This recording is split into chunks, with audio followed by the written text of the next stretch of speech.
Hello, everybody, and welcome back to The High Ground. We are an Andor recap, all things Star Wars, really, but right now we're focusing on Andor. We are brought to you by Silent Podcast, where we are anything but silent, and I am your host, Katie, and I am here with my wonderful co-host, Naomi. Naomi, how are you? I'm doing great. I've got my blue milk and my cereal, and I am ready to start the day. Amazing. What better way to start the day than blue milk and cereal? It feels like I've eaten a whole bowl of Captain Crunch and I've gone back for more. Yeah. Cereal, and his cereal. We have a lot to talk I about know. there. Very excited to get into it. I know it's been a couple of weeks since we last spoke. How are you feeling about Andor? Are you still in? Are you I in more? Are you in less? I could not be like more in if I Yeah. tried. I can't wait to like as soon as episode 12 is over, jump right into Rogue One. That's the Yeah. plan in my head. Even though I guess technically there will be a whole other 12 episodes and then Rogue One will Mhm. happen, I'm going back in because I feel like they must have watched Rogue One 1,000 times to inform this character. And I love everything that has been done so far with Andor, with what's going on in the world of Star Wars, and what is going on in, I think, the peak rebellion year. Like the sort of the peak, like Empire is crushing us, the rebellion is rising year. I think this is a super interesting part of the story to focus on. And I think they are doing it masterfully. Yeah, I totally agree with you. I think my plan for after this is to go watch Rebels because I think it takes place. I've watched it before, but I think I'm overdue for a rewatch. But I believe it takes place right around the same time. Maybe there's like a year or two difference. I think maybe it'll overlap a little better with the second season. But I'm just excited to see like what our friends from Rebels are doing on the Ghost ship versus what Andor is working on, and like how these things intersect and where we see Mon Mothma in both. I'm excited to like just get my bulletin board out and start tying all the strings together to connect all the dots. Yeah, I my sort of take is that I feel like this is a Star Wars show where we are meeting characters that already exist that feels like really, really thought out. I Oh think yeah. Obi-Wan felt semi thought out because of course the question is, well, how does Princess Leia know who Obi-Wan is before episode 4? Okay, sure, there's your answer. She was Mm-hmm. kidnapped as a child. Yeah. And the questions of how does episode 1 and 1, 2, 3 explain 4, 5, 6? And I feel like this is the show that really gets into like the both the large world at hand. We're including Mon Mothma, we're including Saw Gerrera, we're including all these different people, but also is very, very focused on such a specific time period. I feel like Solo was what I was thinking of. I don't think Mm-hmm. Solo really did that for me in the way that Andor is doing it in the 12 episodes they've had to, Yeah. 9 even so far, they've had to show me what's going on.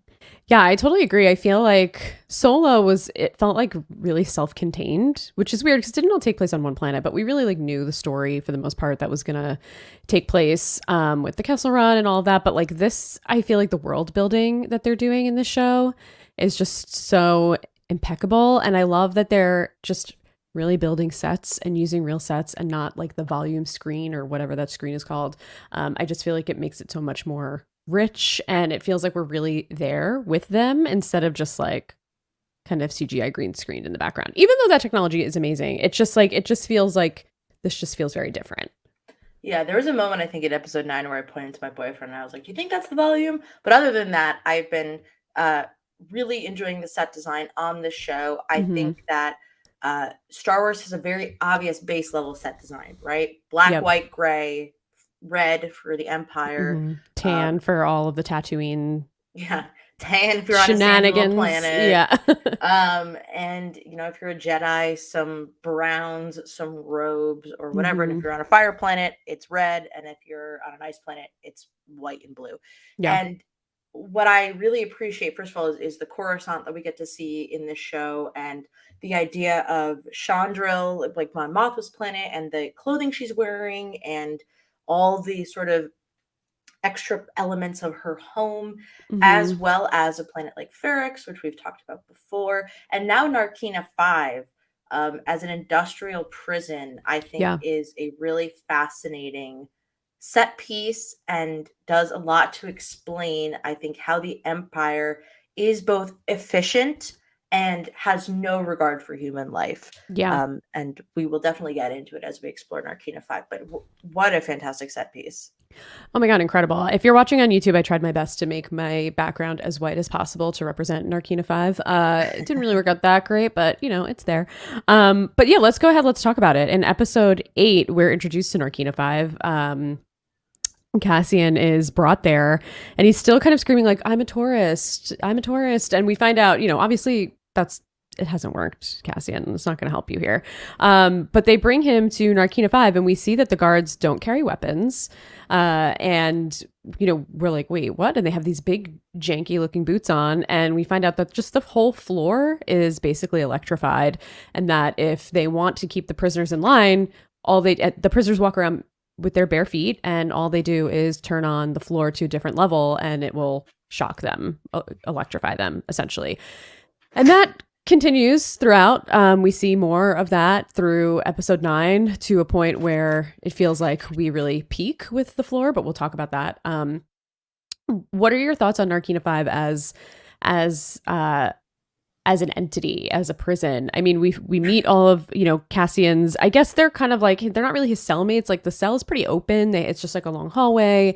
They have 12-hour shifts where they have to work and seemingly build, I would assume, some kind of war machine or parts to a war machine. I've seen some questions online around whether we think it's part of the Death Star. I'm kind of thinking maybe it would be part of the Death Star, but who knows? I don't know if the timeline really matches up with that, but either way, it feels like it's definitely part of some kind of Empire war, AT-AT, TIE fighter, something. Yes. I, first of all, think the floor is lava and Narkina 5 said, okay. Yeah. I love that they have, so obviously he has a 6-year sentence and Rogue One is 5 years later. So I don't think I'm spoiling anything by saying Right. he has to get out of this prison. Right. And what I think has been great is they're clearly setting up the ways in which you can get out of the prison, but also how the prison feels very, very threatening because the floor could kill you. The guards can zap the shit out of you. And they're wearing these boots. But at the same time, you take those boots off, fair game. Here we go. Let's get ready to rumble. And that's what I'm really excited about is we have been given all the pieces of the puzzle to make a very exciting escape in the future. I do think it's maybe part of the Death Star, or there's like a very funny sort of theory out there that it's like just completely futile, where they could be like totally disassembling the parts and then just rebuilding them. Yeah, but I feel like that's almost like too who's the guy? Like it feels almost like too futile and like fucked up of a story to people would be like, oh my God, the prisoners were building the Death Star, because prison labor is a real thing, and the forcing people to create things for capitalism, for the government, is totally true. Oh yeah. And that's to say that Narkina 5 really, I don't want to say like scared me, but it felt very authentic to the idea that the Empire is like using and abusing its citizens at all levels. If you get caught and you go to prison, if you're workable, they're going to put you to work. If you are if you are an asset to the Empire, they're going to use you however they can, and they're going to abuse you. And I thought that it was just, as we get to in episode 9, like really fucking dark. Yeah. And I mean, I think it's scary because it's so real in this kind of like world of fascism. Like it kind of happens today. You and I both live pretty close to Rikers Island in New York. And people are put there for a very long time to just await their trials. And people are just dying in captivity in Rikers Island, which is real life in New York, which is a progressive state. And it's just very interesting to watch something like that play out on a Star Wars show and see how it kind of like mirrors the prison industrial complex that we have kind of like in the real world. It's not only in the US really, I don't think, but we have a lot of private prisons here. Things like this really happen. Prison labor is a very real thing. Prison is a corporation. Yeah, exactly. So it's really interesting to see this reflected in like this sci-fi world and just see like how subtle some of these fascist moves are from the Empire, because what we've seen in past Star Wars is it's like we have this big bad and they have a Death Star, a planet killing weapon, and they just blow up a planet. And then it's like, oh, we have to blow up this weapon. But we don't really see how it's impacted people in real life or even just like lowered down the rungs of the ladder, like in a prison. And we're really seeing that just like the fascist state play out in like everyday world, which is scary because it just kind of shows how slowly fascism can take hold and but how like much of a grip it can have over people. I thought the most interesting thing was when Cassian first got into the prison, they had asked him, his fellow prisoners had asked him, what do you hear about like the increased sentences or whatever? And he's like, oh, I don't know what you're talking about. And they were like, they don't know, meaning like nobody on the outside of his prison really even like knows what's going on, and they're totally screwed. Like he doesn't know. They didn't hear. Like this is just all happening, and no one knows that this is happening. Yeah, and the other side of it is that like you can just not care because it's not you, and it's not happening to me, so it doesn't matter to me. And then suddenly he's picked up for like he says nothing, and he really was, and suddenly he's a member of the prison system. And I think that with this, we are really emphasizing that, like, you know, you can think that Darth Vader's cool and all that, but like, if you're some MF who's trying to be like, yeah, I want to be in the Empire, get away from me, you freak. Like, if you're like a little Cyril, like, leave me alone. Oh my God. Yeah, we'll talk about Cyril. Fucked up, go to a therapist. Like, don't talk to me about joining the Empire. Yeah, the only other thing really in this episode, I feel like this episode does such a good job of making you feel the tension. Cassian doesn't say a lot in this episode. He's kind of just like observing and taking everything in around him and seeing like, oh, we have to race everybody else essentially and be more productive than everybody else on this floor in order to get like flavor in our food slop that's coming out of the wall. And then if we get last place, it seems like they get zapped or something.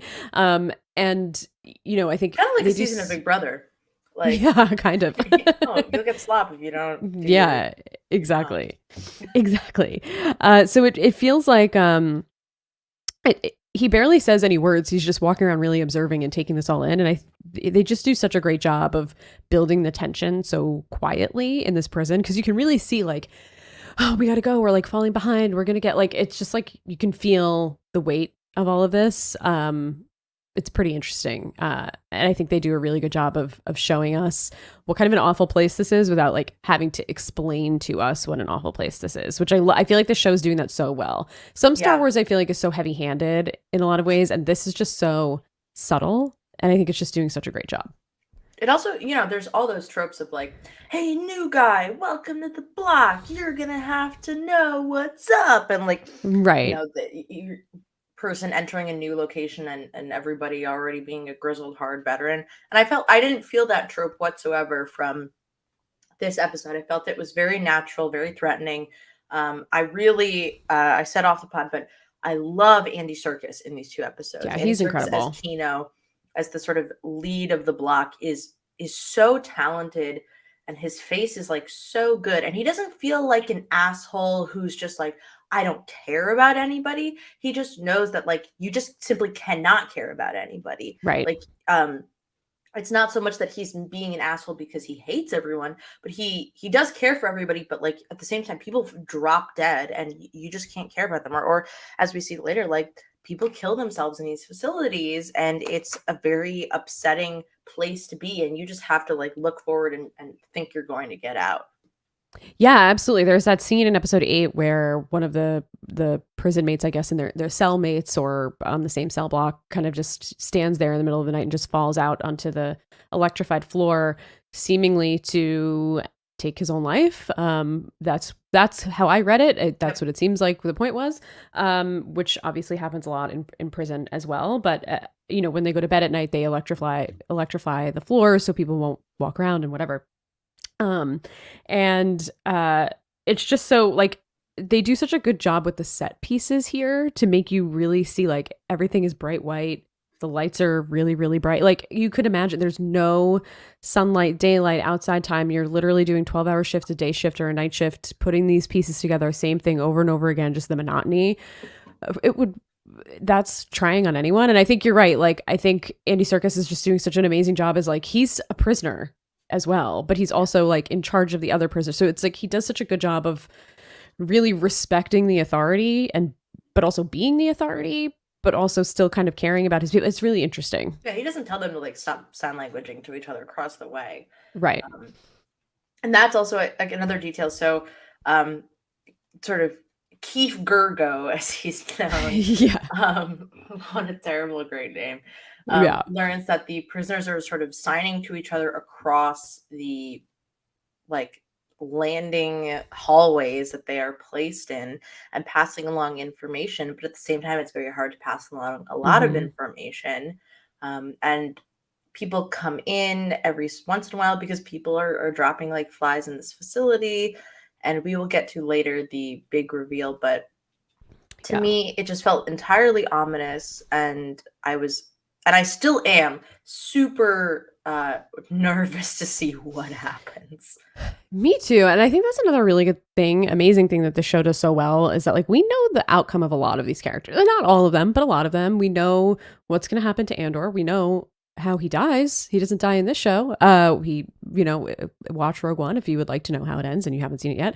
We know Mon Mothma doesn't die, but I feel like the stress every time they're on the screen and just the amazing tension, it's just like you're worried for them even though you know that they're going to be okay. And I think that's what makes that to me is like the key to like sign to me that a show has been a success is if I'm worried about characters in a prequel and I know that they're going to be okay and I know that they're going to how they're going to end up, like that to me tells me that you're doing a great job writing these characters in this show if you're still able to build attention.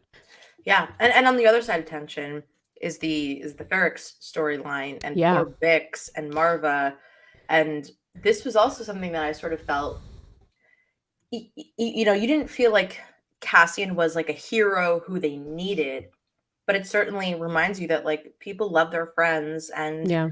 when your friend goes off to save the galaxy, he leaves behind people that he loves, and his mom is dying, and Bix is kind enough to try and get the message out to him, Yeah. and look where that gets her. Yeah, let's switch gears and talk about that. So, exactly what you said, Marva is not only is she dying, but it seems like she's also become obsessed with the rebellion since hearing what happened on Aldani, and she's going out and she's looking at like these tunnel entrances, and she's like just out there and obviously on Ferrex now there's a huge Imperial presence. The ISB is there, and Cassian's friends, the guy from the junkyard, whose name I don't know, and Yeah, I Bix don't are coming in remember. and checking in on Marva, and Bix goes out to that store that has the back room with the ladder with the communication device to try and reach Cassian. She reaches Luthen, the buyer, and she's trying to just get the message out, but they decide not to answer because they think it could be a trap. They think which it is a trap, which we find out because it's clearly being monitored by the ISB, and doesn't turn out so great for poor Bix or poor shop owner. Yeah, I didn't get this the first time around. I didn't realize that it was the message that got Mhm. her. I thought it was more like both Cyril and I don't know what else I thought got her in trouble, but this makes a lot more sense, obviously. Yeah. Um, I how I was so scared for Bix and for the people of Ferrex to know that essentially they are bringing down the hammer of the Empire upon themselves again. Yeah. And I thought Marva was going to die in these 2 episodes. I was shocked she didn't. Yeah. But Me too. any day now, really.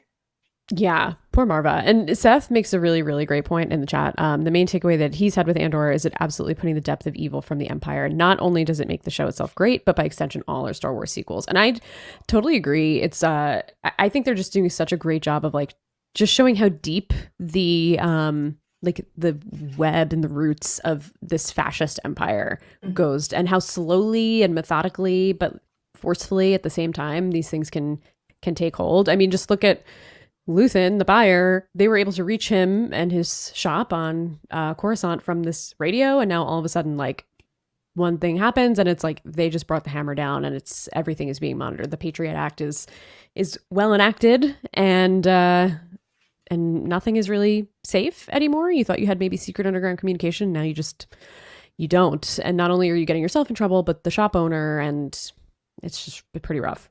Yeah, I also, kudos to the show is I didn't think at first that this would get Bix in trouble. I thought that Luthen would get Luthen Hmm. would try to go because Luthen is hunting down Andor still. He's trying Yeah. sending Bell to sort of find him and kill him. And I thought it was going to like somehow lead Bix to revealing that she doesn't know where he is, because actually the person who has the most information about where Andor is actually Marva, because she knew he went to the warm planet. But Hmm. after that, who knows? And I thought it was going to do some sort of I thought it was going to move the plot forward in some way in terms of like Luthen finding Andor, and I was actually surprised that it became the Empire finding Bix, and so I was like, oh shit, like, oh, and I appreciate this show that it constantly, maybe it was more obvious to other people, but it kept me guessing, and I was surprised at the outcome. Yeah, well, even at the end of the eighth episode, and when Bix was running away, I was kind of like, why is she running? Like, do they know it was her? I guess they realized that it was her because she said who she was on the communication device. But kudos to the woman whose name I'm so bad with names. If you listen to the Fire and Pod podcast, you will know I can never remember anybody's name. But who's working in Luthen's shop, who's like, you need to cut this off. Like, cut it off. Do not answer this. Because it seemed like he wanted to answer. So good call on her Yeah, part, he because this also, was totally a trap. I think he really wants to kill Andor. Yeah. He's like stressing. He's a loose end. He knows who he Hmm. is. He's seen him face to face. And she was right, chill out, don't Yeah. answer. Yep. Yeah. Good move. We also see in episode 8, an old friend of ours, Saw Gerrera. And Luthen goes to meet him and feels like they're a little bit at odds. Luthen, we find out, is a former separatist who's kind of like a fascist in his own right. And wants Saw to work with him essentially, and wants to bring all of these different rebel factions together. And Saw is not having it. Doesn't trust Luthen. He feels like Luthen doesn't really stake a claim or really say where his motivations lie. Yeah. And Saw doesn't want to get his men involved and put them at risk for someone that he can't trust. Bro, it felt Great like a young cameo. I was Democrats really meeting in excited. like Manhattan, I know, like right? like everybody, he's a Right. neo-Republican, I can't trust him. Yeah, totally. I thought this was, first of all, I was like, I think, we sort of, Luthen was establishing the scene, and I was like, I think Forrest Whitaker is going to show up. Like, it Yeah. kind of occurred to me. I was like, they've already got like all these people to come back. They got Andy freaking the circus, Mhm. and Circus McGurkus circus, and I was like, oh shit, I think they're gonna get Forrest Whitaker. I was Yeah. really thrilled to see this, because it reminds us that they're not just like, obviously there's a part of this which is like it's very hard to get some of these actors back, right? Yeah. Um, but just like how Obi-Wan did, I think Obi-Wan used Anakin to a really good extent and utilized Hayden Christensen as an actor, and of course utilized Ewan McGregor, two Mhm. actors that I think would be very difficult to get back to a Star Wars program. And I appreciate that we're also getting that consideration here, where we're utilizing Forrest Whitaker, who like maybe he's not so booked and blessed, but like Oscar Academy Award winner Forrest Yeah. Whitaker. You know what I mean? Yeah. I love seeing him back. I was so impressed. And Saw Gerrera is such an interesting character. He's a character in Clone Wars and Rebels as well. So he makes some appearances throughout other Star Wars media, but it's exciting to see him back in person playing this role again. Really exciting. That was great to see, and it seemed like he was in a little better shape than what we saw him in Rogue One. So interested to see if we find out kind of what happens to him in between this few years in Rogue One, which is 5 years later. If you're like me and you kind of don't really remember what Saw Gerrera is all about, because Rogue One was like what 5-6 years ago at this point. Yeah. Yeah. Gerrera leads the partisans and extremist rebel faction unaffiliated with the Rebel Alliance on the planet He's like Jeddah. basically a terrorist. I mean, the rebels are kind of terrorists, but he's like a next level terrorist. Yes. He is Jyn Erso's mentor. But yeah, he's basically a terrorist. He tortures people, and like, he eventually helps them win, but like, what a fucking lunatic, Yeah, total lunatic. So he's definitely an extremist on the other side, for sure. So yeah, I'm interested to see like how much more he's going to weave himself or get weaved into the story. Also very funny, Luthen sort of being like, did you rob Aldani? And he was like, no, did Right. you? Did you? Like, Yeah. oh my God. I I really enjoyed listening to those two have a scene together. Stellan Skarsgård is like very, very talented, Yeah, but incredible. the way that they're sort of all dancing around what they want to do, but at the same time are very hot headed and very stubborn in what they believe to be the system to go forward. I really enjoyed it because I also do think that Star Wars, while Star Wars has the fascism and it has the, you know, the rebels looking to lead them towards redemption, there are the anarchists. You know, it's a huge, huge system of planets, and so Yeah. anarchy exists, disrupting the system exists, and I love these sort of side characters who that's their creed, that's their belief system. Yeah, and I think it's really interesting too how it kind of shows that there's all these different rebel factions that at the end of the day want the same goal, but they just have no trust for each other whatsoever. Like Luthen won't tell Saw that they were Mhm. responsible for Eldani. I mean, it's just obviously he wouldn't, but it just feels like, you know, you want to put everybody's differences aside, but at the same time, it's like no one really knows who they can and can't trust, which is so interesting because, like you said, there's a whole galaxy and everybody has the same end goal of taking down the Empire, but it's really not as easy as it seems to do that. It's not as easy as just flying a plane into, you know, the blind spot of a Death Star. It's really layered, and even, you know, Jyn Erso's father, Galen Erso, is the one who I believe put the what the point of failure, I guess, in the Death Star and left the Yeah. plans. And, you know, so it's like it just goes so deep and so layered. It's so interesting. Yeah, and it's not just about killing a leader, right? It's not just about killing a Right. Kylo Ren or killing Darth Vader. You know, replace one despot with another. You know, at a certain point, I do like what Seth said that Soccer is an enlightened centrist terrorist that kills you. Yeah, exactly. And it takes a village to bring down an empire. I guess is the It same. really does. It really does. And it just also shows like I feel like Star Wars of the past is so stark, like good guys versus bad guys. But this really shows like there's a lot of people getting hurt and getting murdered or killed, or there's a lot going on behind the scenes. And a lot of these characters are really morally gray. Like Luthen being like, these people need to be oppressed to like the fullest extent in order to get angry enough to fight back. So it's like people have to suffer in order for the rebellion to be successful. And he's fine having people suffer and in some cases die and, you know, see what happens on Narkina 5. It's just all so interesting. I also I just want to pivot to like this sort of third storyline in this episode, which is Dedra and Mm-hmm. Cyril. Mm-hmm. I also think that what Cyril is sort of emphasizing is that in some ways, the Empire is, you know, the Empire is about petty battles between people, right? It's about Sure. Darth Vader versus Obi-Wan. It's about like Kylo Ren versus his parents. And there are these sort, or Kylo Ren versus Luke Skywalker. There are all these very petty squabbles, but you have to be at the top of the top to get a petty squabble. If not, you're just a cog in a machine. Mm-hmm. Stop fucking trying to protect the empire. I love the scene, lots of the scenes they share, but how much Cyril wants to contribute and clearly what a loose cannon he is.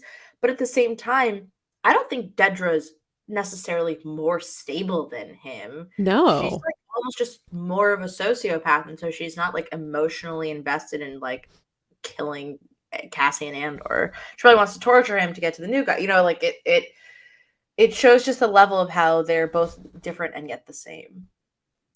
Yeah, let's definitely talk about them. So we find out that Cyril has been doing a bunch of searches to try and find Cassian, and it sparked the attention of some folks on the ISB. And Deidre brings him in and starts to Yes. question him. And he gives her a lot of information around like how he was not allowed to read the report of what happened on Ferrix. He wasn't allowed to contribute. They really kind of like fluffed the story a little bit, probably to make that corporate police team not look so bumbling and Levin. stupid. Yeah, way to go, Blevin. So, you know, Deirdre's like, okay, let's get the information from him, basically. But she's not interested in like bringing him on board, but he is just unrelenting, obsessed. Like he is like maybe one of the scariest people on the show to me at this point because his motivations are like really unclear. He's just very obsessive, and it's hard to say if he's obsessive about the Empire in general or if he's obsessive about Cassian because of, you know, the quote unquote injustice of, well, I guess technically, yeah, I mean, he did kill 2 police officers, but like, does he just want justice for that? Is it really like, I don't know. It seems like in episode 9, though, he does shift his obsession to Deirdre. Woo-hoo. So yeah, H word. Yeah. yeah, yeah, big time H word. I agree with you. I think it is an obsession, and part of it is actually, I think, the idea that the Empire did not do enough. Like Blevin just sort of Mhm. skirted over it when there was something to pursue. Now, I think that the connection gets made in the next episode that Andor is working in tandem with, as they refer to Luthen, Axis, Yeah, who is the main creator of disruption in the galaxy. And then Andor becomes even more interesting to the Empire. But at yeah, this point, Andor isn't that interesting. And I think that for Cyril, he is the person who sees the value in capturing Andor, although I don't think he knows why. right. And he's just a little psychopath about it. But he also sees that the Empire isn't doing their job. They aren't doing everything properly. Blevin is out there to make himself look good. And again, we're emphasizing that the Empire is still a mass of people who are looking out for themselves, and it's corporate greed, and it's I will rise in the ranks. It actually kind of reminds me a lot of Succession. I don't know if you watch Yeah, Succession, yeah. but the idea of like, these people aren't they don't even care about making money. They just care about themselves and the power that they can Hmm. obtain.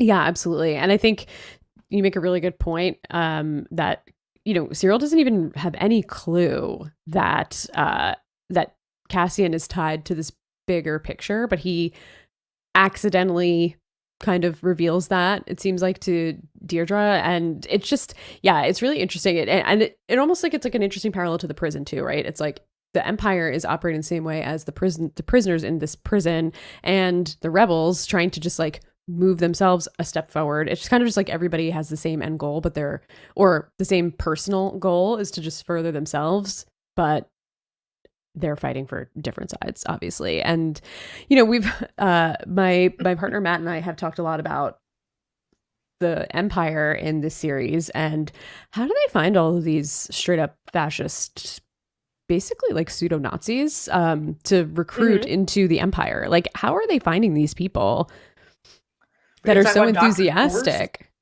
Yeah. Yeah, we could talk. Well, yeah, we could talk about Dr. Gorst. The one thing in this episode that I thought was really interesting before we move on to episode 9 is Mm-hmm. shifting gears to Mothma and some of the social gatherings that she was a part of. It was really interesting to hear her. And this felt another really great subtlety to me, was when she was talking to some of the other, I don't know if they were senators or just other people that were part of, I think they were maybe other senators. And so many of them were like, well, I don't agree with Palpatine's methods, but he's just trying to keep us all safe and keep order. And some people being like, well, he really is direct and says what he means, right? And Yeah. it's so, like, we can tie it back to presidents of the United States that we've had in the past. Whatever your belief I think system, that was whatever very your beliefs are, intentionally. very Yeah. intentional. But it's like, that's how people talk about some of the political powers that we have in America. And just like, well, I don't agree with what he tweets, but I don't want my taxes to go up, so I voted for, like, it's very easy to I hand admire wave. how Yeah. forward he is. Yeah. Yeah. And it's extremely Yeah, easy to it's easy hand to wave hand the wave also people who fascism. are. Yes, yes. Yeah. Also, I think my internet's a little fucked up, so don't mind Oh, me. oh. Um, Oh, good. no, I think you're totally right. Like when somebody says up front, "Oh, I believe this hate system," it's Hmm. very easy to go, "Well, that person can't possibly like. What are they talking? Like that must be crazy. They can't possibly be telling the truth because who would say it out loud like that?" Right. But it is true, and it is like who would think that the emperor, who's like putting all these crazy fucking bans on everything around and spying on people and keeping prisoners in prison for years and years and years, is a bad guy. But I think that was probably like totally a throw into to Trump in some ways. Yeah. Because I can't imagine that if you write this show that you're a Trump supporter. No, I can't imagine This either. doesn't strike me as written by a No. person who believes that we should build a wall. But Agreed.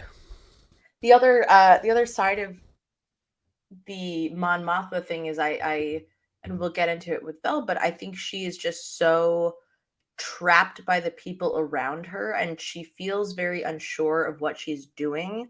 Mm-hmm. So it's this side of, I feel like my family doesn't like me. I feel like nobody sees the value in what I'm trying to stand up for because nobody thinks that anything is wrong around them. Mm-hmm. And on the other side of things, she's feels very scared about the consequences of being a part of the rebellion because I think those are very clear. If she gets caught, she's totally fucked.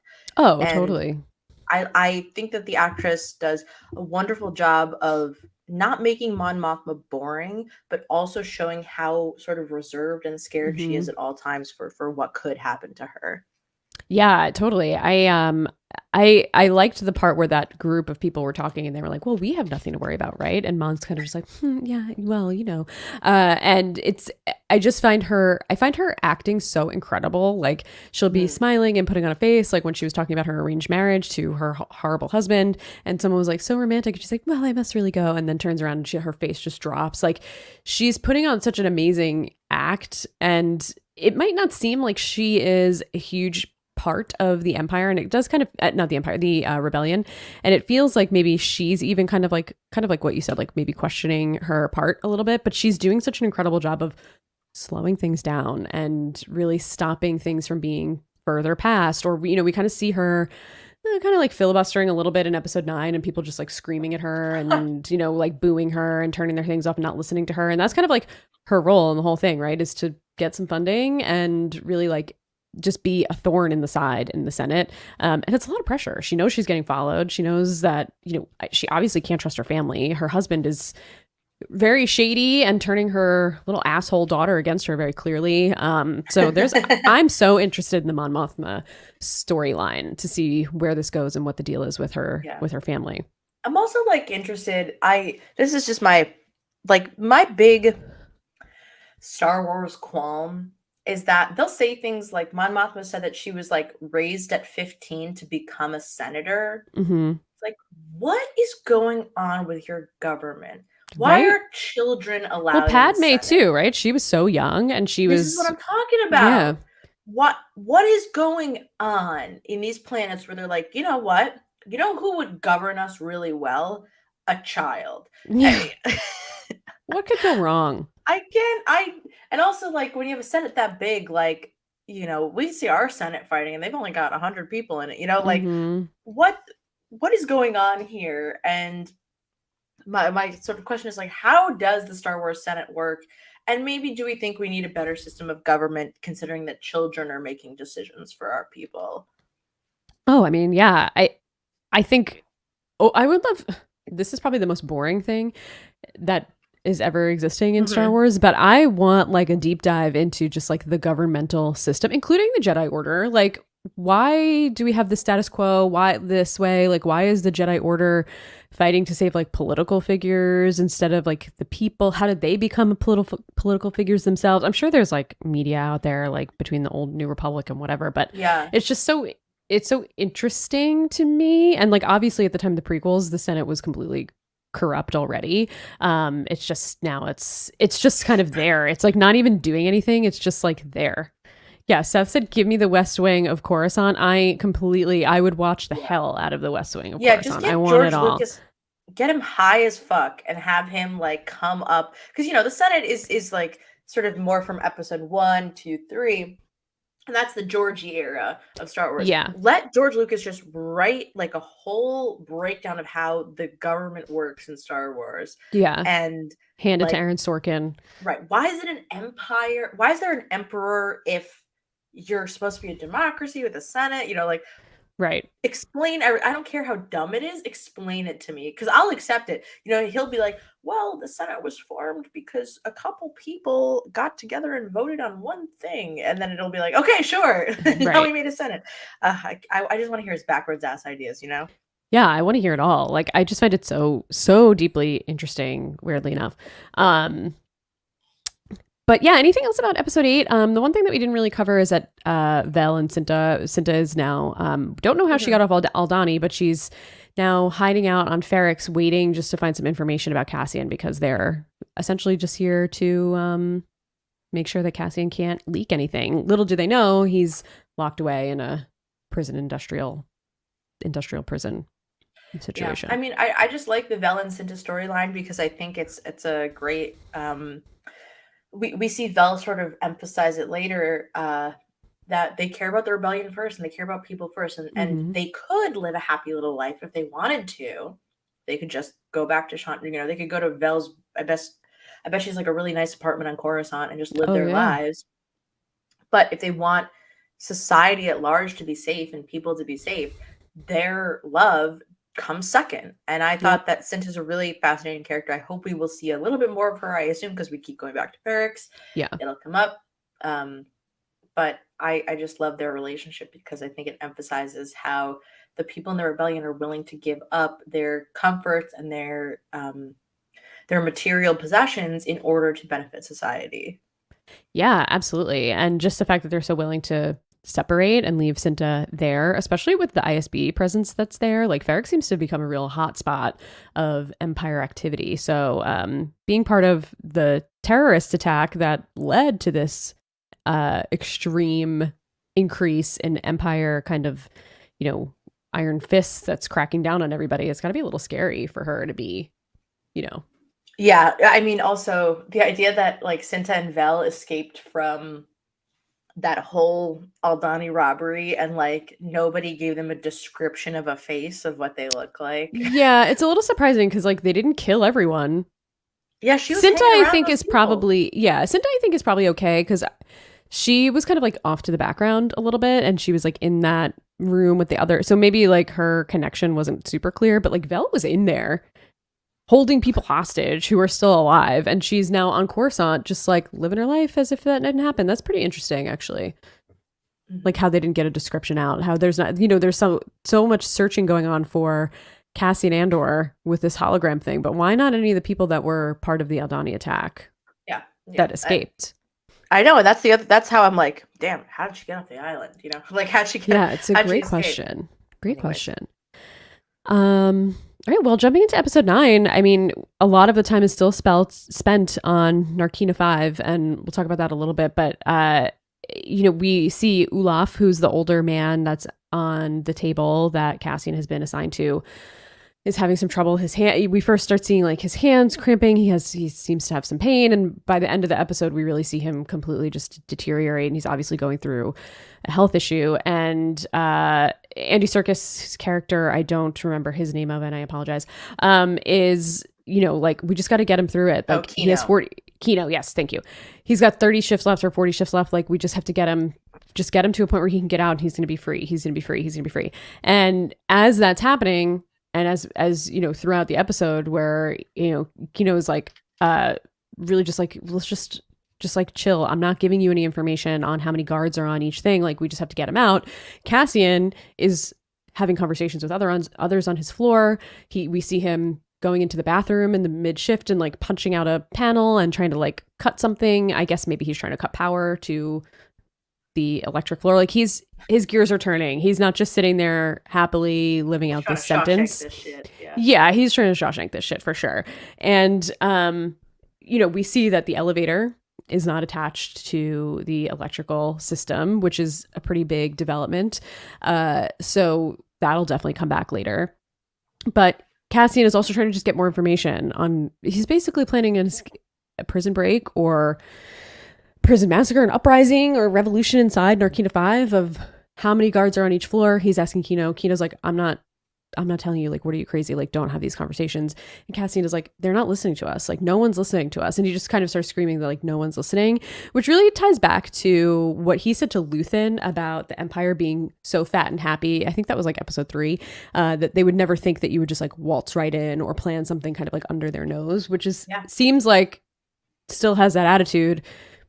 They're not listening to us. They don't care. They don't think that there would be like a fault in the system. They don't care what we have to say. Like we're in their possession essentially, and they're not listening to us.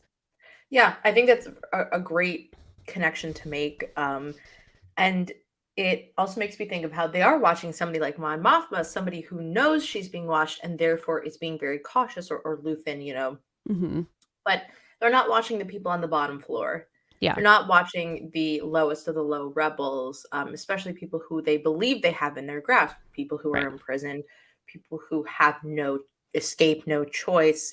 And I think also there is an extent where Kino is supposed to be the one watching them, and he doesn't really care because, like, he's just as fucked as they are if, Yeah. they decide to get burned.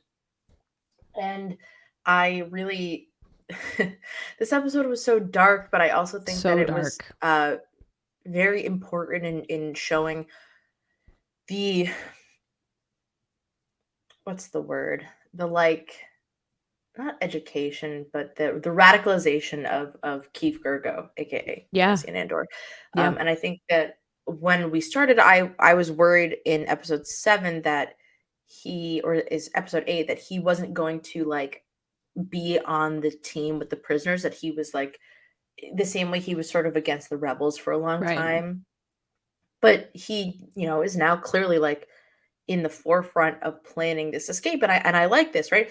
In the rebellion, he wasn't. In the robbery of Aldani, he was, like, very backseat, very, like, Yeah. I don't know, I'll help you guys, but I'm in it for the paycheck. And now he's I'm ready to radicalize everybody. I'm ready to get this floor out of here. And I love the growth that we are getting for Andor every single time.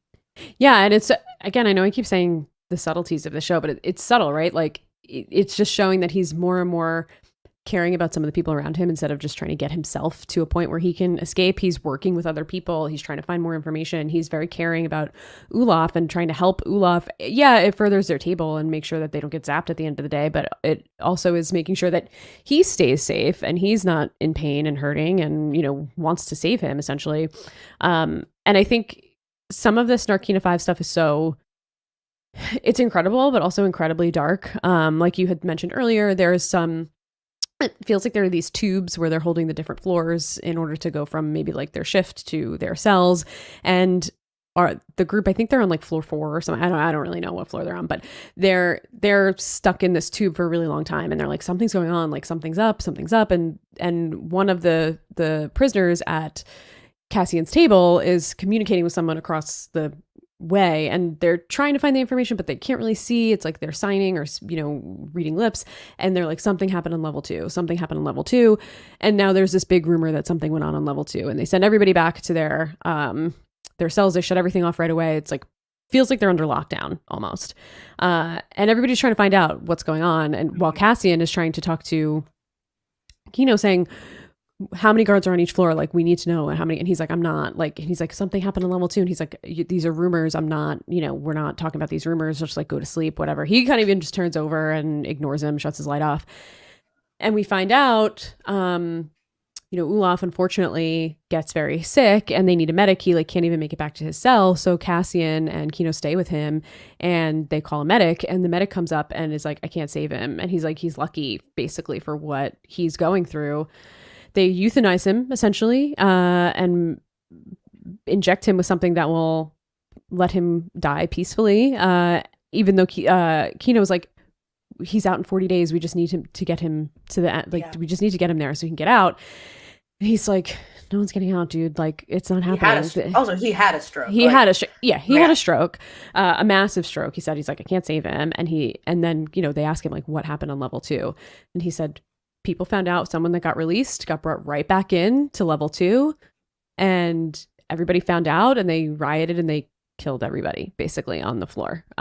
So this, I think, gave Andy Serkis the real understanding that like everybody's right and they're stuck here. They're never getting out of here. They're going to stay here as prisoners doing slave labor for this empire for the rest of their lives. They are never leaving, regardless of what the day says on the panel of how many shifts you have left. Like, it doesn't matter.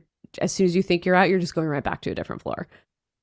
It's funny. My interpretation was not that they like rebelled, but that just because they knew the information that like you don't get out, they said, all right, let's just kill them all. Like, yeah, they didn't even put up a fuss. The easy solution was just, all right, get rid of them.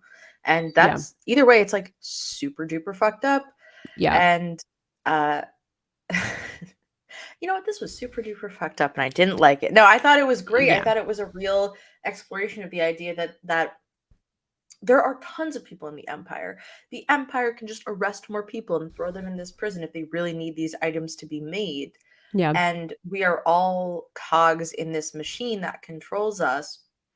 I love Kino's pivot in the end to revealing how many guards are on the floor.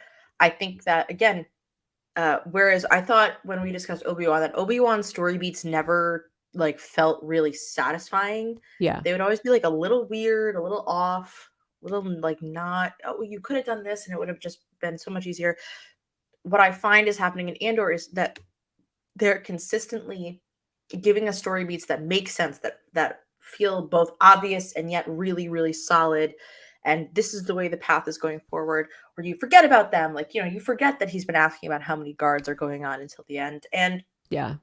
this is why I'm enjoying the show so much, is because every story beat feels very, very important to the larger story at hand. Earlier we were questioning some of these things. Are we going to go back to Ferrix? Like, blah, blah, Yeah. blah. And now we're getting those answers. Yeah. Like, they've got the whole puzzle laid out, and now we're just putting each piece in until we get to episode 12. Yeah, exactly. And it's like each little thing that happens is leading to one person kind of opening their eyes. Like Kino specifically was not going to tell anybody how many, we're not going to tell Andor, didn't want to contribute to whatever it was that he was planning. Like, just chill. Everybody's going to just do your shifts, get out, like, don't cause any trouble. Now that he's slowly, the gears are turning, slowly he's realizing, oh, everything that everybody's saying is right. These rumors are right. There's no more than 12. And it's like, okay, now another piece is going into place. It's just like they're just clicking the pieces into place. And kind of like what we said earlier, they're not being heavy-handed about it. They're not like, oh, the Empire said no one's getting out of here. It's like, no, they're showing us with like beats of the story and things that are happening to these characters in the show who, like, we barely know Olaf, but that was such a sad moment. But it's like almost like you feel almost better for him that he got to be put to death in a peaceful way rather than have to just spend the rest of his days as an old man in this prison thinking he's going to get out and then realize he's just going to get put back on another floor. It's just like the storytelling is really, really great. Excited to see what happens on Narkina 5. I have a feeling we're going to find out in episode 10, since this is the third episode of our arc here. Can't wait to find out. But let's talk about Ferrix. I was going to be like, there's a lot going on Ferrix. Some sad things. Yeah. Speaking of more terrible, fucked up shit, Bix is imprisoned. She's taken, not necessarily imprisoned, but she's being held captive by Deirdre. And Deirdre's asking her a lot of questions about the call she made and the radio tower and the communication device. And Bix is kind of just not responding. And she's like, well, I don't like my time getting wasted. So I'm going to ask you questions. You can answer me, or you can talk to, what was the doctor you said his name? Dr. Gorst. Yes, Dr. Gorst. And she basically tells what happened to the shop owner. Like, he wasn't going to crack and we kept him up all night, and Dr. Gorst did his, his ways, and we got all the information, but I hate getting my time wasted. And Bix is kind of like, you're not going to believe me anyway, regardless of what I say. And she's like, yeah, pretty much. And then she hands her over to Dr. Gorst, who is probably the most chilling character so far, maybe in the whole series. I don't know. He's up there. Absolutely. And I felt so bad for Bix because she was telling the truth, right? She was just like, yeah, I don't know where he is, and I don't know who this guy is. And Tedra's like, I think you're lying. And she's like, I'm not lying, but like, you're not going to believe me. Mm-hmm. Once again, very, very dark. The implication that the Empire has perfected their ways of torturing people. And how does that work? Oh, just children's screams. Yeah. Oh, yeah. Oh my God. I was like, holy shit. Yeah. Essentially, they went to this planet to, I'm trying to remember the name of, I'm sure it's here in this article I have up. But yeah, dying alien children basically slaughtered by the Empire. So they go to this planet. They're trying to take over the planet. They end up slaughtering the whole entire population of the planet, and they end up recording the sounds of this alien species getting massacred, specifically the children and the babies. And they put that into this headpiece, and it seems like they updated the frequencies to just make this like this form of torture. They put it on top of Bix's head, they put it on top of the shop owner's head, and that's what causes them. It just creates like this psychological torture to them, and it makes them crack, which is just like maybe the most fucked up thing we've possibly heard in Star Wars history. I don't really know. Like, this is so not Disney to me. That I love. Like, I love that they're going here, because this is like super dark. Yeah, I think the only thing that's maybe comparable is the idea that like of what Finn went through when he was a child, that like they just straight up kidnapped children to make them stormtroopers and shit like that. But even that is just like, yeah, they just like made them soldiers, and that's really fucked up. This is like, holy crap. Like, the implications here are so large, but also that Dr. Gorson and Bix, like that Dedra, are just so willing to do this to people when it Yeah. like And they're like clearly breaks pleased. people. Yeah. Yeah.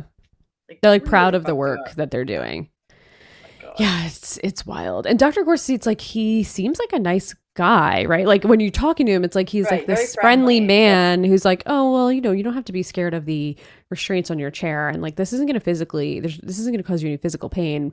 And then the way he's explaining what happened is just so twisted. It's just like, whoa, holy shit! Like this went really dark really quickly. And it ends up that Bix gives up everything that she knows. It does sound like she met Luthen face to face a few times. That's what it comes out as later. They've met once or twice, and she finds out that the guy who was running the store had only spoken to Luthen like once. So it seems like Luthen was really methodical, but at the same time, it's like, oh, actually, he just like found this store and spoke to this guy only one time before he was introduced to you, and there were like not a lot of safety nets in place here. So it's pretty interesting. Yeah. And when you think about it, really, like, Bix was just doing it to sell parts, and that's the other thing that makes me not sad. I mean, this all kind of makes me a little sad. Yeah. But Bix's suffering is based around Andor, but it's also based around just like kind of selling Imperial parts, and the larger picture here being that the people of this society like can't survive on their own, and then as soon as they do something to help themselves, like they're immediately captured by the Empire and like punished for it. And you're just Mm-hmm. oh my fucking God, like what a never has it been. I think about the Star Wars Galaxy's Edge and all the like, oh, do you want to like live in a Star Wars ship? Do you want to live on Ferrix, where the Empire is slowly Yeah. closing its fist on your throat and you can't Right. escape or make a living? Stay in this cool hotel room. Yeah. Yeah. Yeah. I don't know. I think I'm good. It doesn't seem like the place I want to move to personally. Yeah, you know what? I think I'm just gonna go. I'm gonna go to Tatooine. I'd rather like die in the hot sun than Yeah, I be don't know where surrounded I by would dark. go. Definitely not Tatooine. I don't know. Maybe Naboo. I'll go stay with Senator Organa. Do you think it's like nice to go swimming in like Naboo? I guess that's not Naboo. That's whatever that planet is that got blown up. That's slipping my mind. But whatever. Oh, you're thinking of Alderaan. Yes, Alderaan. Yes. I'm thinking of Naboo because in the again, Lego Star Wars, like you jump into the water a lot to go down to the Gungan land, and I'm like, is the water like clear in Naboo? Is it like a good swimming time, or is it just like it's really gross and only the Gungans can live down there? It seems kind of gross. Like if you think about episode 1 when they had their little air thingies, it didn't look like it was very nice water. Yeah. Qui-Gon and Obi-Wan. Anyway, so yeah, bummer for Bix. Looking forward to seeing kind of what comes of this. Slowly, one by one, it feels like whether the Empire realizes what they're doing or not, they're radicalizing these people with their actions. And it's kind of like exactly what Luthen says, right? It's like people have to suffer in order to get angry enough to rebel. And the Empire is like kind of playing right into that hand of, well, we're just going to use these really extremist tactics against these people. And eventually the people are going to rise up. And it also ties back to what Cassian kind of said about like they're so fat and happy they would never think that someone like that would be like in their midst. It's like, yeah, they're really not giving any credit to these lower level people, like you said earlier. And these lower level people are they're the ones who are really suffering, and they're eventually going to take matters into their own hands. And they're so egotistical that they don't realize that that's going to happen. They think this forceful way of handling these situations is going to prevail, which we know it doesn't until it does again when the First Order comes out of nowhere, but whatever. That's a different podcast. The dead speak. Yeah. Until the dead somehow speak. Palpatine's back. Gotta listen to Fortnite to find out why. Anyway, so we also see Deirdre at the ISB office heading into work, and who's waiting for her but our good buddy Cyril. Hey, a girl boss on her way to work. Yeah, with her pants that I feel like are just getting poofier and poofier as the episode's go on. The pants and the jacket. The more evil you get, the bigger your pants get. The attire kills me. Yeah. But there's Cyril just waiting for her to talk to her, grabs her arm. what a move. Don't know if I would have done that, sir. Mm-mm, And mm-mm. is basically like essentially stalking her to say it sounds well, I guess I'm jumping ahead a little bit, but he ended up getting a promotion. We don't really know to what he got a promotion on, but his mom is kind of like, negging him as she does. And then he's like, well, I got a promotion. And she's like, oh, your uncle's going to be so proud. But like, I don't think that means he got a promotion into like the ISB whatsoever. I think he's still at this like corporate shithole job and probably just like got bumped up the chain a little bit. Yeah, You're just like, I had nothing to do with this. I just like cleared your record because, you gave us information. I didn't. Yeah, my theory is that like because his record is cleared, then suddenly he can be allowed to do something else because he's not like a Yeah. total psychopath. And then he's like, "Wow, you really saved me." And she's like, "I don't know you." Yeah. Yeah. I think he actually says, being in your presence, I realize life is worth living. And if nothing else, there was justice and beauty in the galaxy.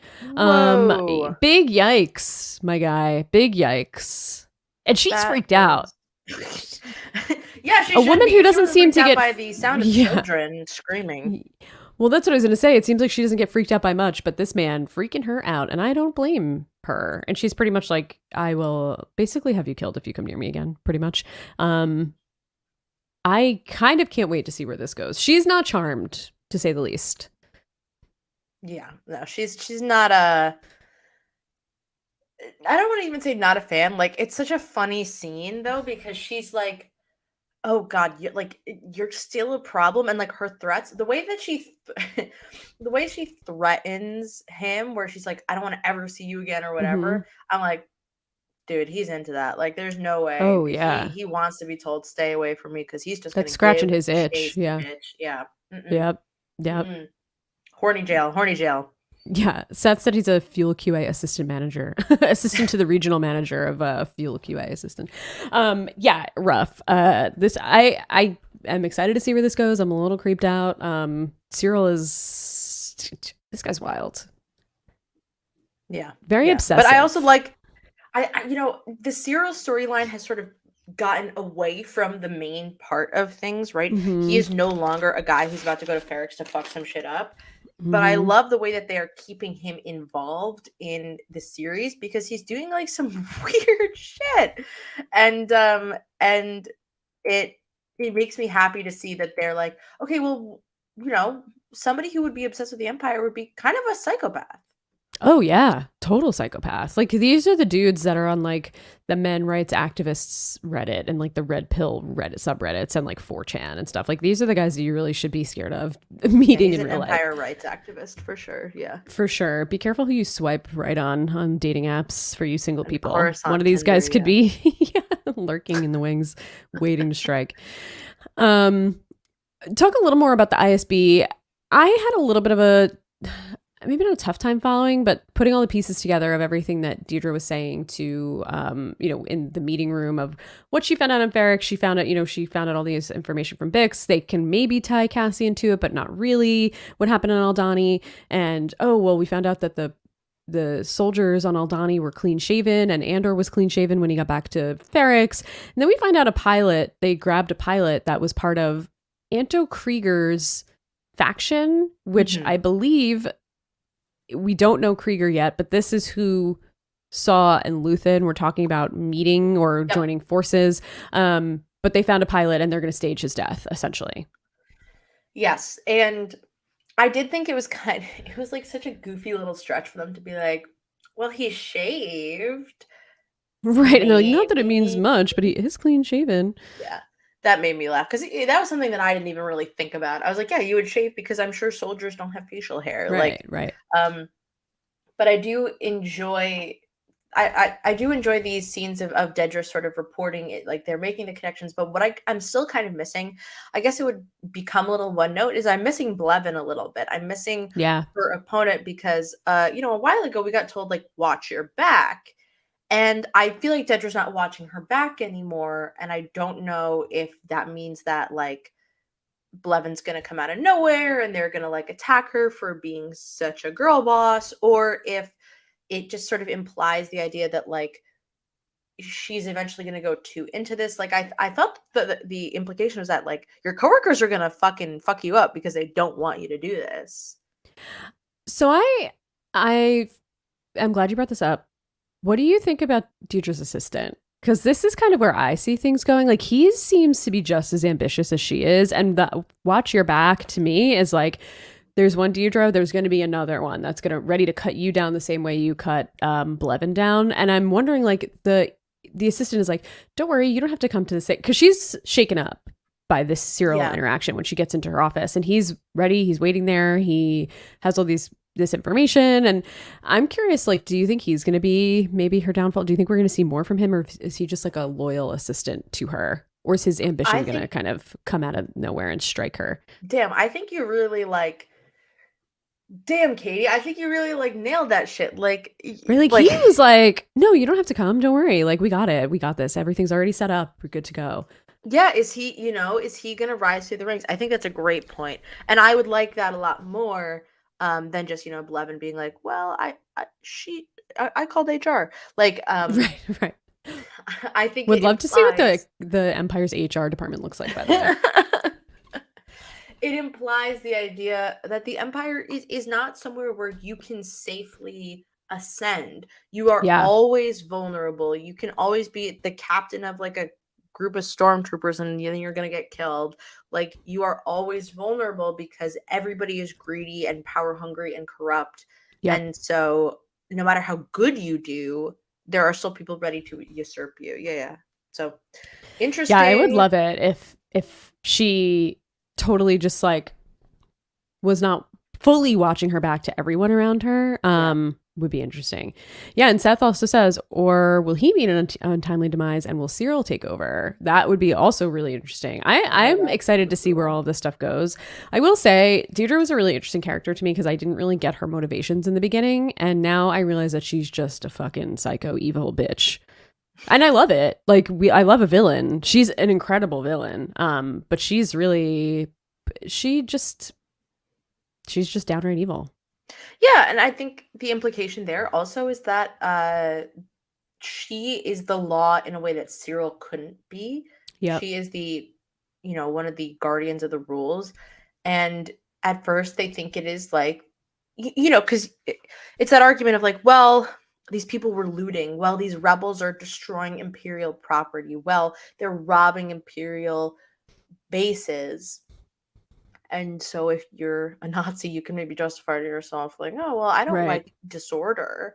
Right. And then she becomes a psychopath. Again, these are things that we, I think, know just from like knowing history and being conscious of the ways in which fascism rises and the methods by which people deploy it and the way that the common people maybe agrees with uh, hardcore tactics to increase the police state.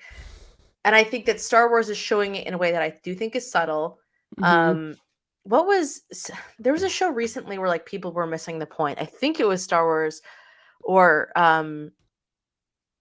That wouldn't I, surprise me if Star Wars fans are missing the it was point. like a show where it was Amazon's The Boys, this show Oh, about superheroes, where the people were watching and they did not understand for a long time that Homelander was essentially supposed to be both sort of a Trump figure, but also this idea of American nationalism and machismo and like toxic masculinity, and that he was the bad guy because he was so fucked up. But their audience had been watching it just being like, yeah, this guy's cool and interesting and I like him. And then finally he just like kills people for no reason. And they're like, wait, he's like the bad guy, and you're like, what show have you been watching? right. Holy crap. And I think in many ways that Andor is a show that is demonstrating that the Empire is not cool, not justifiable, not something to be a fan of. No, You I can would also love to. be a There's fan of a, it in this, it's Star Wars at the same time. But like, right. right now I would not be caught dead saying I like the Empire. No, definitely not. No. I I don't know if you've ever seen the subreddit of like Empire did nothing wrong. I wonder if they're like in their glory here as like full fascists, or if they're just like, ooh, we were wrong and the Empire did do something wrong. Because like when you look at the I'm gonna go old pee. world of Star Wars, like we said earlier, like it was very like stark, like these are the bad guys, government, and this is the good guys, rebels. But like, you don't really put into perspective that like, oh, the rebels are actually a terrorist group taking down the government, which isn't usually great. But the government here is obviously fascist and terrible, and the emperor is awful. But like on paper, it's a little gray, and I think we're seeing that really illustrated here, and I love that. But I'm curious to see what those redditors are feeling. The only other major plot point I think in this episode worth touching on, and not to say that there's not much on this episode that's worth touching on, I just think so much of it took place on Narkina 5, and just the story, the beats that they hit throughout this episode on Narkina 5 were just so incredible, and just shows, you know, like we said earlier, just how people get radicalized one by one. Is again Mon Mothma. We find out Vel is her cousin. Which is interesting. Info drop. Big hot info drop. She's at their house. She brought something for Mothma's little asshole daughter. They're sitting and eating dinner. They're talking a little bit about the rebellion. They know they're working together, obviously. And we also find out from what's his name, Ty, her friend from her home planet, the guy, the banker, Tay, is he can't get the money out as easily as he thinks that he can, and instead he talks to kind of like some crime bossy guy, seems like a broker of some sort, who Mon Mothma's not happy that he's involved. And they're like, yeah, no, I mean, they're not gonna think anything. It's gonna think, they're gonna think that you just want your money the same as everybody else. It's not gonna cause any red flags. But she's really unhappy about it. And then at the table, her husband kind of makes a comment about how he's always around, and her daughter says, oh yeah, mom's old boyfriend, which we really, I think this clearly illustrates that the father and the daughter are very much on the same page, anti-Mon. They don't like that this guy's always around. They're not supporting whatever it is that she's doing. And I'm nervous for, obviously we know what's going to happen with Mon Mothma. She's going to be okay at the end of the day, but like, I do not trust her husband, and I do not trust her daughter. Like, they're going to find something out. The daughter's going to be eavesdropping. Something's going to happen, and it's just going to be really bad. Yeah, I would love Chekhov's annoying little daughter or whatever. Suddenly this daughter is just like, I'm ratting on my mom to the empire. But again, it shows that when you are maybe wealthy and your problems are not the same as other people's problems, because it doesn't matter to you, you're not going to get arrested by the empire. When things go wrong for you, things are going to go wrong. I like the implication, if this is potentially what's going to happen, that Mon Mothma was a rebel who basically gave up her family to join the rebellion. So that's just something you got to wait and see what's going to happen there. Yeah, I can't wait. I'm so interested in this storyline. Just super completely interested in this. And if she gave up her daughter, I wouldn't be mad. That daughter sucks. Totally sucks. She's a teenager, so she did look good in the dress. Like, we've got to give her credit. Yeah, she did look good in the dress. She did.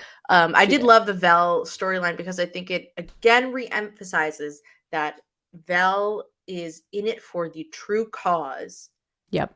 And at the same time understands the role she plays, where she, Mothma tells her, you really need to act more like you're the spoiled Chantillion. We know you are. You need to emphasize that you are in this world so people don't question it.